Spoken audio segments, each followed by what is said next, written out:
No niin, terve taas kaikille ja kiva kun tulit taas katsomaan.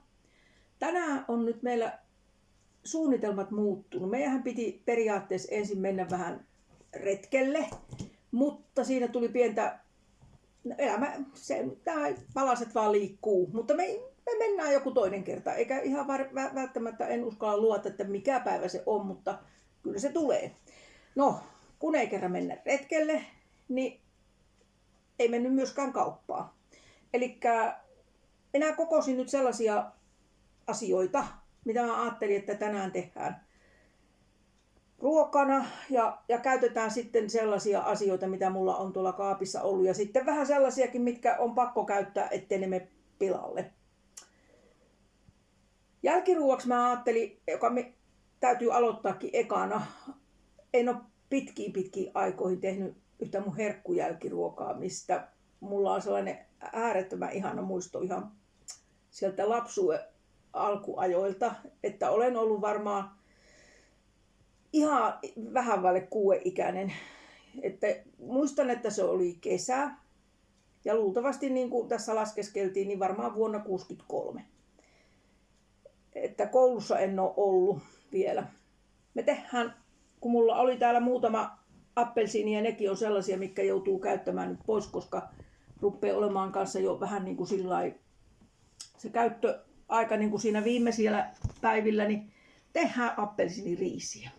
Ja se on, kuulkaa, mun oikeasti herkkua. Siihen liittyy semmoinen, mä haluan nyt kertoa sen tarinan, kun meidän naapurissa asui perhe, jossa oli minua vuotta vanhempi tyttö, Pirjo. Ja me oltiin hyviä ystäviä, koska siinä naapurustossa nyt aina sitten leikittiin porukalla. Ja menin yhtenä sunnuntaipäivänä sitten heille, joko menin hakemaan Pirjoa tai menin heille leikkimään, sitä en muista, mutta heillä oli justiin ruokailu siinä menossa. Ja heidän äiti oli sitten tehnyt tätä herkkua, joka siihen aikaan oli varmaan aika uusi juttu. Ja koska ei meilläkään niitä appelsiinia, siis joskus harvoin niitä edes oli. Ja riisiä mä en muista, että meilläkään kanssa kovin usein oli, että ehkä sitä joulupuuroa oli, mutta ei muuten. Niin hän sitten mulle eka kerran elämässäni antoi maistaa tätä appelsiiniriisiä. Ja kyllä mä en muista, että siis se oli jotain niin suunnattoman hyvän makusta minun suussani, että se on jäänyt siitä mulle semmoiseksi ihanuudeksi, mitä mä aina silloin tällöin haluan tehdä. Sitten mä ajattelin tehdä semmoista ruokaa, kun mulla oli noita perunoita nyt jonkun verran ja sitten mä vähän testasin. Mä tein tämmösiä jo vähän valmiiksi, että halkasin tätä perunaa, sitten mä laitoin tämmösiä viiltoja tähän perunan päälle, että tää on nyt vähän niinku tämmöiseksi sen takia, että tänne kun mä teen tosta semmoisen maustejutun, niin se menee paremmin sitten sinne sisälle. Ja sitten kun mulla on täällä nyt tämmöstä, no tää oli tämmöstä alennusjuttua, täällä on vähän jotain kinkkua ja jotain, mitäs tää nyt oli, tämmöstä vähän niinku salamin tai tuommoista juttua. Sitten on pekonia. Sitten mulla oli täällä vähän niinku näitä fetajuustokappaleita. Ne on ollut tuommoisessa paprikassa. Ja sitten oli tämmösiä pieniä tomaatteja, mitkä nekin täytyy laittaa käyttöön. Sitten mulla on vähän näitä mausteita, mitä mä nyt otin tähän sitten sitä varten, eli oreganoa ja mustapippuri, mun aina semmonen lempparimauste, ja sitten on basilikaa ja sitten savustettua paprikaa ja suolasta en ole ihan varma tarviiko suolaa, kun näissähän nyt on tätä suolaa, mutta mä mietin. Ja sitten tietysti öljyä ja toki mulla oli täällä jossain kuulkaa valkosipulia. Ja mä nyt murskaan tätä ja näitä asioita sekaisin, näitä mausteita ja öljyä, lypsiöljyä on tuossa ja sitten sivelen näiden perunoiden päälle ja kierron tätä kinkkua tai pekonia siihen kaveriksi ja sitten ne pannaan uunivuokaan ja sitten mä meinaan tehdä broilerin koipia. Mutta aloitetaan siitä, että mun pitää panna riisien vesi kiehumaan, että me saadaan sitten tehdä tää, koska sen täytyy jähtyä. Niin siitä me lähdetään.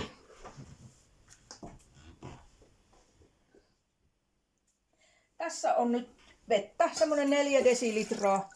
Ja pannaan se nyt tonne kiehumaan ensin. Ja sitten on tämmönen reilu desi riisiä, tavallista puuroriisiä, mutta mä panen kannen päälle ja annan kiehahtaa tämän veden ensin ennen kuin pistetään riisi. Ja sitten kun riisi on tää neste imeytynyt tähän riisiin, niin mä laitan sinne pikkasen sitruunamehua. Mulla näkyy olevan puolikas sitruunakin, mistä mä voin puristaa sitruunamehua. Ja sitten mä yritän puristaa vähän tuosta yhdestä appelsiinista sitä mehua, että se saa se riisikin sitä appelsiini- ja sitruksen makua. Sitten se, ai. Sitten tulee, kuulkaa, hyvää.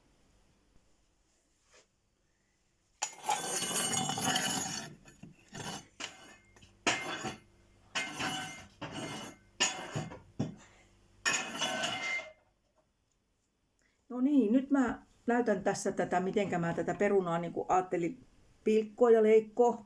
Eli mä teen tämmöisenä, niin kuin tämmöisenä pitkittäin tämän perunan. Ja se on semmonen reilun sentin viipale, mikä tää nyt on tässä näin, koska sitten jos muutenhan se menee niin kuin halki. Mä teen sillä lailla, mä kattelin joskus jostakin ohjelmasta, missä ne teki tämmöistä vähän sinne päin. Musta tekikohan ne Hasselbacken perunoita vai mitä ne teki. Niin pitää olla joku, ettei se mene tää peruna niin kuin ihan kokonaan halki, niin on tämmöiset molemmin puolin tämmöiset esteet. Ja molemmin päin pannaan tää, niin sitten se ei mene ihan loppuun asti tää peruna. Niin nyt tää toinen puoli on jäänyt vielä niin kuin tekemättä ja sitten tulee tämmönen näin. Ja tänne menee hyvin sitten mausteet. Mutta mä teen tältä toiselta puolelta tämän kanssa, koska mun mielestä se on mukavampi, että se niin kuin on molemmilta puolilta tehty. Pannaanpas näin nyt ihan niin, että ne on tässä.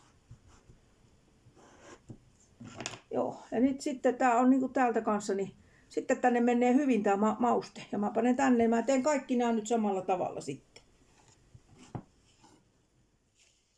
Mäpäs nyt teen näitä mausteseosta, että kuoritaanpas nyt ensin tää valkosipuuli tästä. Tää on tämmönen yksikyntinen niin sanotusti tämä valkosipuli. Ja nämä ei ole kyllä minun mielestä ihan hirveän voimakkaita, että mä ihan raakasti laitan koko yksikyntisen. Mä pistän sen tämän puristimen kautta tänne näin. Ja pannaan toinen puolikas perään. Niin tästä tulee kuulkaa hyvää makua. Pannaan tänne jää tänne sisälle aina vähän tätä. Kaapitaanpas sekin sieltä mukaan. Sitten mulla on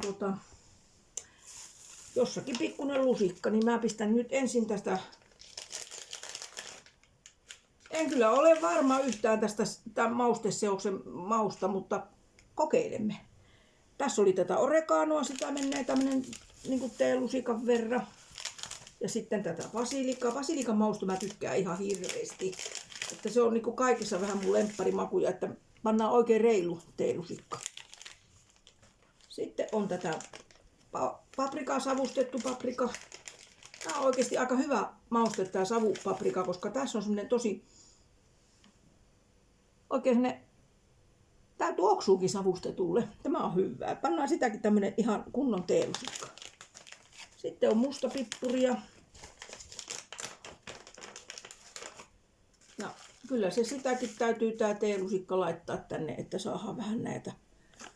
Sitten vähän pistetään tästä sekaisin. Ja sitten mä ihan tätä öljyä tänne lörötän nyt vähän niin kuin silmämääräisesti, mutta sitä nyt varmaan ainakin kyllä mä luulen, että sitä desi täytyy tänne melkein laittaa. Tuon verran nyt kuitenkin, että se näyttää vähän tämmöiseltä, niin kuin, vähän tulee tämmönen tahnatyyppinen tästä. Se tarttuu varmaan paremmin sitten noihin perunoihin. Mä ihan pikkasen lisää vielä tätä öljyä tuon verran, niin piisaa sitten kaikkiin viipaleisiin. Ja sitten kun mulla kerran tätä juustoa nyt täällä oli, niin tietenkin mä lykkään nämä juustot tänne. Ja sielläkin oli sitä mausteseosta ja vähän ihan vielä pikkutippa öljykastiketta, ei paljon. Mä yritän nyt vaikka tällä murskata tällä lusikallahan nämä on niin pehmeistä, ei tämä mitään mitään tuota haarukkaa tarttekaan. Uskataan sinne. Ai, kuulkaa, tulee hyvää.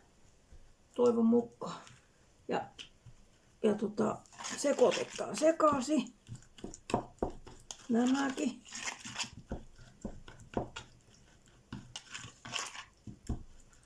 Mä mietin, että pitäisikö mun nyt sitten tehdä näiden tomaattihommien kanssa niin, että mä viipaloin nämä semmoiseksi viipaleiksi. Sitten mä yritän laittaa sen perunan kaverina, kun mä kiedon sitä pekonia siihen päälle. Joo, mä teen silleen, mä kokeilen. Teen tämmöisiä pieniä viipaleita.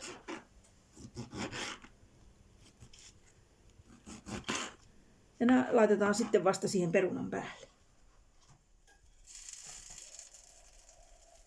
Nyt kiehuu riisivesi niin kovaa, että nyt pannaan riisit kiehumaan.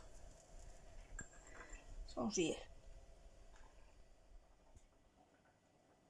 No niin, nyt mä ensin pistän näitä, täällä kuulkaa tähän mausteseokseen näitä meidän perunoita. Ja niin tänne menee ihan hyvästi tänne sisälle asti tätä maustetta nyt sitten, kun nämä on nämä viilot tässä perunassa. Ja ei ollut minun keksintö, mutta nyt tuli tässä sivusta huomio, että ei kannata pistää kinkkua eikä pekonia vielä, vaan annetaan näitten nyt ensin kypsyä siellä uunissa, koska muutenhan ne pallaa nuo kinkut ja muut tuohon päälle, niin pistetäänpäs nämä ensin näin. Ja annetaan niiden kypsyä, niin sitten sen jälkeen kun ne on kypsä, niin sitten kierrotaan ne siihen pekoniin ja kinkkuun ja pannaan sitten uudestaan vielä uuniin, niin tuleekin kyllä parempi. Näin sitä aina oppii itsekin jotakin uutta. Mutta nyt siinä on tämmöisiä hyviä makuja. Hyviä juttuja on. No niin, nyt on, tää on meidän kanankoivet ja nämä oli nyt ihan sellaisia valmiiksi kaupasta otettuja marinoituja kanankoipia. Ne tehtiin nyt sillä tavalla ja tästä lähtee nyt sitten tämä perunaosasto ensin uuniin. Ja sitten vasta laitetaan, kun nämä on niinku kypsiä, niin sitten me laitetaan vasta tomaattia ja kinkkua tai pekonia näiden ympärille. Todettiin, että se voipi olla järkevämpi. Niin. Mutta mulla on tää leiviuuni tässä nyt ja täällä näyttäisi oleva 220 näköjään lämmintä, että katsotaan kauanko niitä täytyy olla. Mä en uskalla nyt ihan sanosta aikaa. Mehän katsotaan näitä vähän väliä. Ja sitten mä kerron teille, että mikä se on se aika. Täytyypäs meidän tehdä toisinpäin. Otetaanpas niin, että tuo.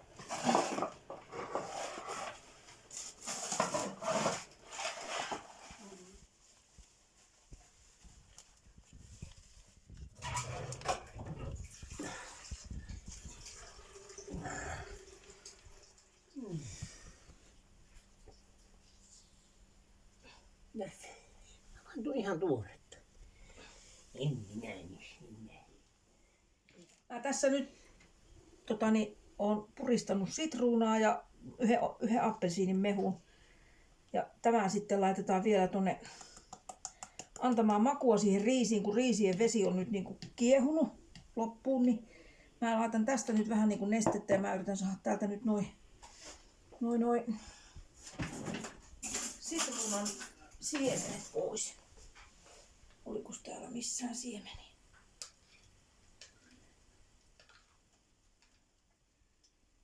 Tänne menee tätä mehua tänne kiehumaan ja siihen tulee hyvä maku tuohon riisiin sitten.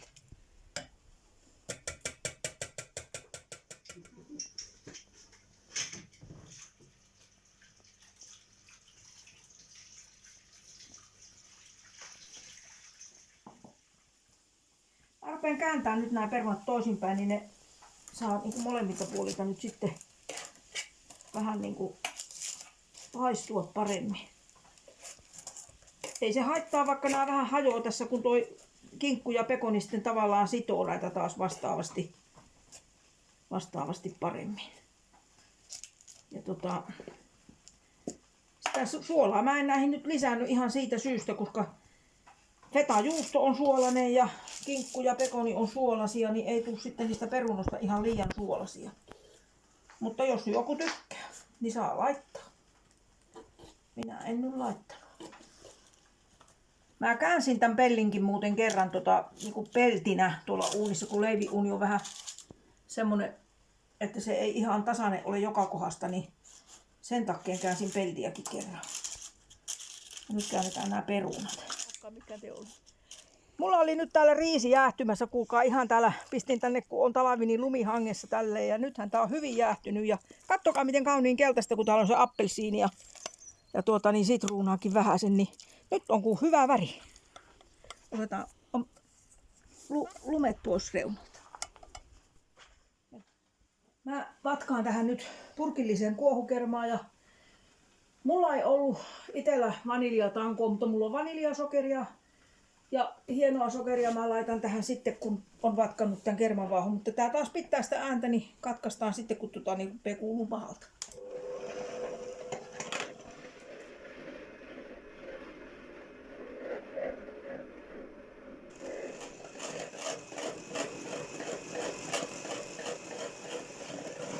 No niin, tästä saa tulla tämmönen oikein kunnon vaahto. Ja mä laitan tähän sitten vaniljasokeria ja tavallista sokeria, hienoa sokeria. Annetaan tulla semmonen aika jämäkkä vaasto. Sekoitetaan siihen riisiin. Eli täältä laitetaan nyt tätä hienoa vaniljasokeria ensin. Tämmönen reilu teelusikallinen saa olla. Ja sitten mä pistän tästä hienoa sokeria.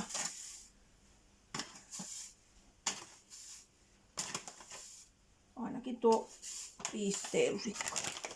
Sitten mä sekoitan nää vielä tästä sekaisin. Kaikkein parasta olisi, jos olisi ollut sitä aitoa vaniljatankoa, mutta kun kotona nyt ei ollut, niin nyt mennään näin.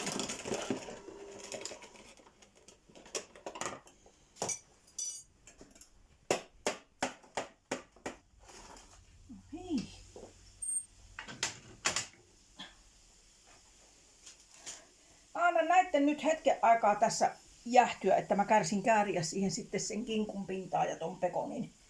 Koska muuten mun sormet palaa. Kannattaa muistaa, että kannattaa vähän antaa niiden nyt jäähtyä. No ihan nimittäin öljy jo pelkästään tekee sen, että se tulee tosi kuumia. No niin, ja kanatkin on nyt täältä uunista otettu sillä lailla, tai kanankoivet, että mä käännän näitä nyt. Nämä näyttää ihan hyvältä kyllä, mutta annetaan vielä siellä toinenkin puoli kunnolla kypsyä ja pannaan sitten takaisin uunin uumeniin. Siellä ne kypsyy.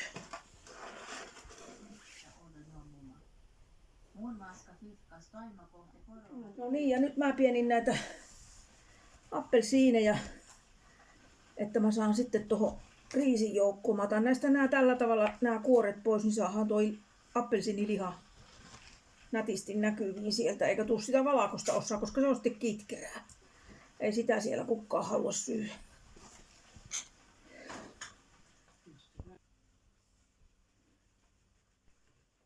Mä yritän ottaa tästä nyt sellaisia lohkoja täältä näiden kalvojen välistä, että ei tulisi hirveästi sitä kalvoa siihen mukaan.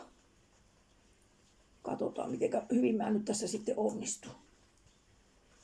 Joku onnistuu ja joku ei sitten välttämättä tietenkään onnistu, mutta kyllä mä sen sieltä jotenkin yritän onkia. No niin, nyt nämä on nämä lohkot tässä. Nestettä tulee niin paljon, että se on ihan hyväksi, mutta mä laitan näitä nyt pienempiin tämmöisiin pieniin lohkoloihin näitä. Aika hyvin mä sain kuitenkin irrotettua ne, ettei ihan hirveästi mennyt haaskuuseen tuotakaan appelsiinia sitten. Pannaan näistä nyt hyvästi nämä lohkoksi ja sitten mä kaadan tuon riisin tuonne kerman joukkoon ja sitten nämä ja sitten laitetaan vähäksi aikaa taas tämä tonne jäähtymään, että saadaan. Nyt mä kaadan ensin tämän riisin tänne kermavaahon joukkoon täältä.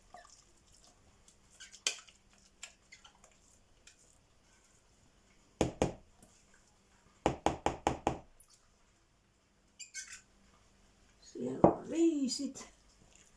Sekoitetaan tämän kerman kanssa yhteen tänne. Ai kun tästä tulee hyvää. Sitten me laitetaan nämä loppuherkut tänne.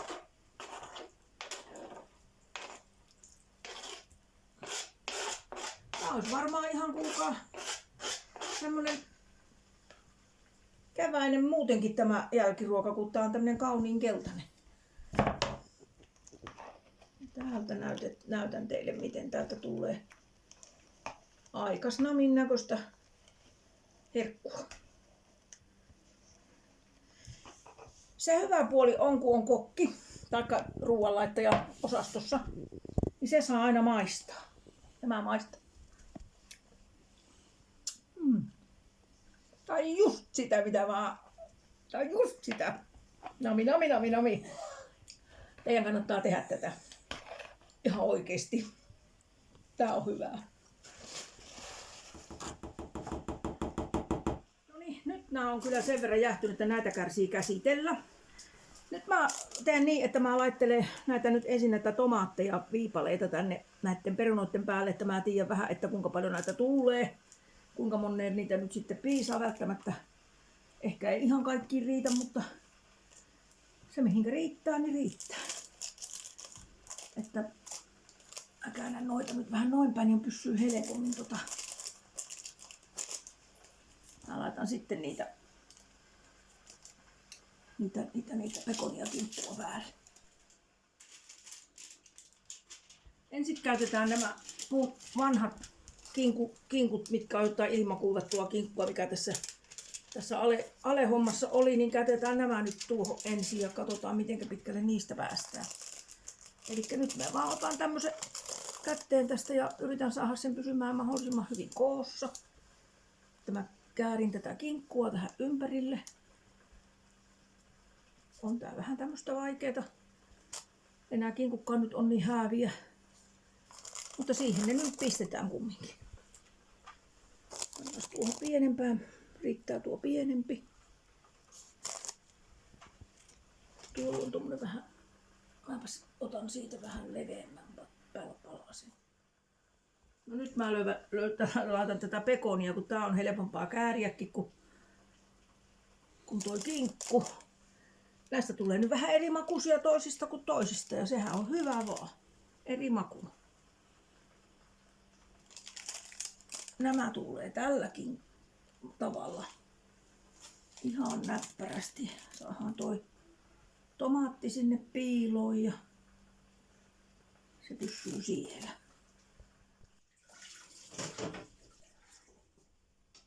Tämä menee nyt vielä sitten tuonne uumeniin hetkeksi aikaa. Siellä ne sitten saa olla vähän aikaa vielä. No nyt mä laitan tähän vähän koristeeksi tämmöstä tummaa suklaata tähän meidän appelsiiniriisin päälle. Katsotaan miltä sitten.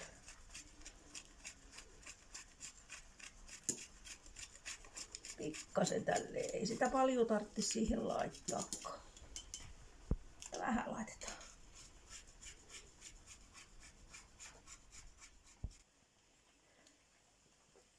Annan se olla tässä.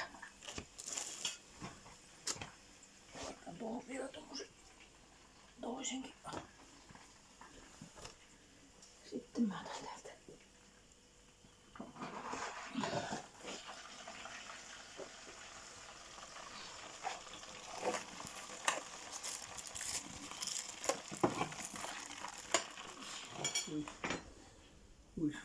Nyt me sitten maistetaan, että tuliko tästä niinku siis minkälaista evästä. Tää on nyt tätä perunaa. Ja mä otan tästä nyt tämmösen aistipalasen. No. Pottuako poski? Joo, eikä yhtään saa olla suolaa. Sitten kun näistä tulee suolaa näistä pekoneista ja muista, mutta on tää vähän kuka tälleen arkilauantaiksi vähän liian hyvää ruokaa. Mami. Maistetaanpa sitten vielä vähän. Ja paistettua broileria.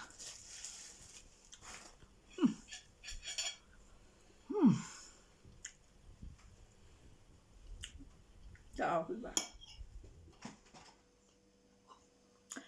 Ruoka oli hyvää. Se oli oikeasti hyvää. Että kokeilkaa. Mä sanon, kannattaa ainakin kerran kokeilla.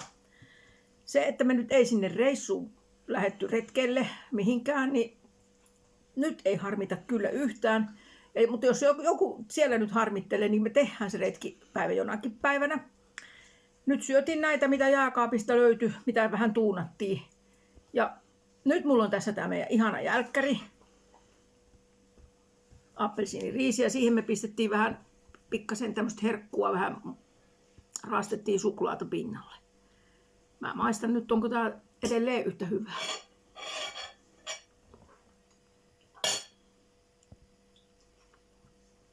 Kyllä vaan on. Oletteko koska viimeksi tehnyt appelsiiniriisiä? Jos ette ole tehnyt vähän aikaa tai ollenkaan, niin tehkää. Tää on hyvää.